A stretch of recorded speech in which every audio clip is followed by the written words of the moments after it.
With all these new channels popping up, what do you think are the chances, statistically or characteristically, of one being an OSA plant or data gathering operation? That's a good question. It's a legit question to ask in this space. Now, I am not suspect of any of these channels being OSA plants, okay? I don't have my finger on like, oh, this guy's OSA, right? That's my take. I think that that there is a possibility that one or more channels that are out and about right now on YouTube could be OSA influenced. In that, here's how I think OSA works. OSA works overtly and they work covertly. They work on many fronts at the same time. At least when they're really on the ball, they do. And we've seen evidence of this over the decades of them doing overt actions and then covert actions. And sometimes the overt stuff is so outrageously out there and obvious that it's being done in order to distract from the covert stuff. So you don't see that part. You only are aware of the obvious stuff and you go, oh, those goofy OSA idiots, so obvious, so trolly.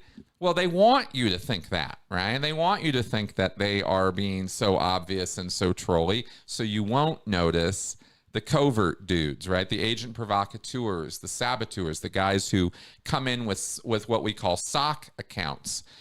From a sock puppet, right? It's an anonymous or it's a fake account that purports to be one person when in fact it's an OSA agent. And there are probably on YouTube numerous of these. Many, many, many of them that probably show up on different people's channels from time to time or swim around from channel to channel and try to covertly, very quietly, very subtly introduce ideas or stir up people against one another by not being subtle at all, but being very much taking sides, right? You can either do this subtly by trying to like kind of throw little comments here and there that just kind of plant seeds, right?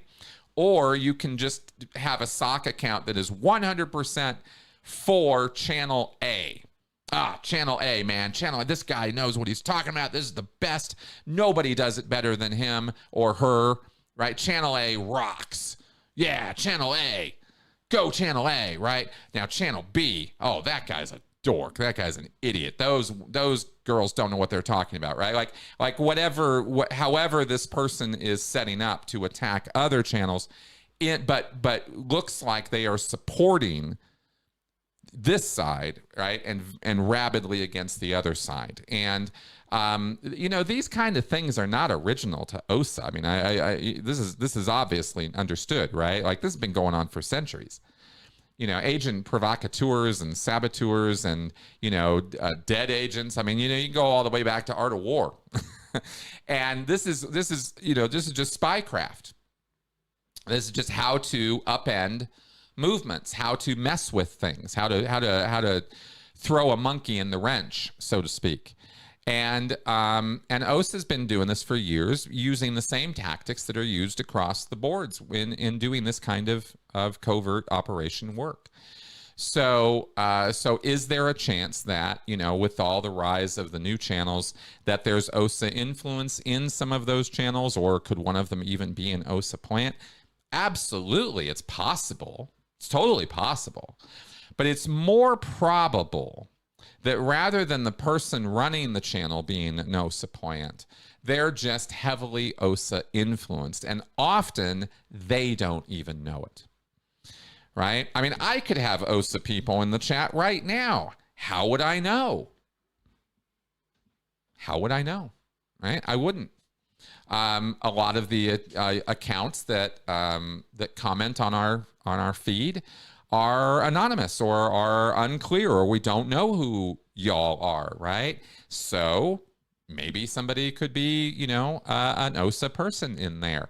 And again, doing that work. And then, of course, you get, and it's not just YouTube comments, and to get the whole thought across here, it's not just on YouTube in the comment section or in live streams that these people do their work. You have Facebook groups, you have Twitter, you have Reddit. All of these have Scientology communities. And all of them then, therefore, right, are susceptible to OSA coming along and planting some bombs or some landmines or working in DMs to, start whispering campaigns against creators, right? Oh, channel A, he's the best, but that channel B guy, oh man, I can't deal with that guy. And out come the messages, right? And the messages go around to different creators, riling them up against each other just by commenting to them about how supportive the person is, right? They can use that to rile up. I think you guys get where I'm going with all that. So that's I think excuse me. I think that's how that kind of works, right? It's all of the above. And this has been the work of decades of dedicated OSA development, right? So they've learned a lot of things over the years. OSA has been at this since the 1990s, all the way back to the ARS, alt-religion Scientology groups on the message boards. So they're not, you got to know one thing about OSA is that we all think about them as a bunch of, idiot monkeys sometimes. And we need to be clear about the fact that they're not. Right? They're not all idiot monkeys. Sometimes they act in really seriously stupid ways. Sometimes OSA just shoots themselves in the foot like with a 50 caliber, right? It's amazing how bad some of the stuff they do is. But on the other hand, sometimes some of the stuff they pull off is absolutely amazing. And I don't mean amazing in a good way. I mean an amazingly bad way. An amazing, like planting people in the lives of prominent Scientology critics in real life, where your best friend or one of your business associates or something is actually working for OSA and reporting to them daily about you, right? Like they've pulled that off. So they're not always wholly incompetent at what they do, and we need to appreciate that. Because a lot of the conflict that I believe is happening right now, or that I believe is happening, that is happening, a lot of this conflict, you can guarantee, okay, whether it's caused by OSA or not, it will be riled up and reinforced by OSA. So when you see people publicly attacking other people in this community, they're doing OSA's job. That's what they're doing. Now, whether they're also venting their own opinions or ideas, fine. Go ahead. But just realize that when you do that, you're doing OSA's job. Kind of sucks, But it is what it is. We have to always remember, in this community, it is not paranoia to talk about OSA. They're real.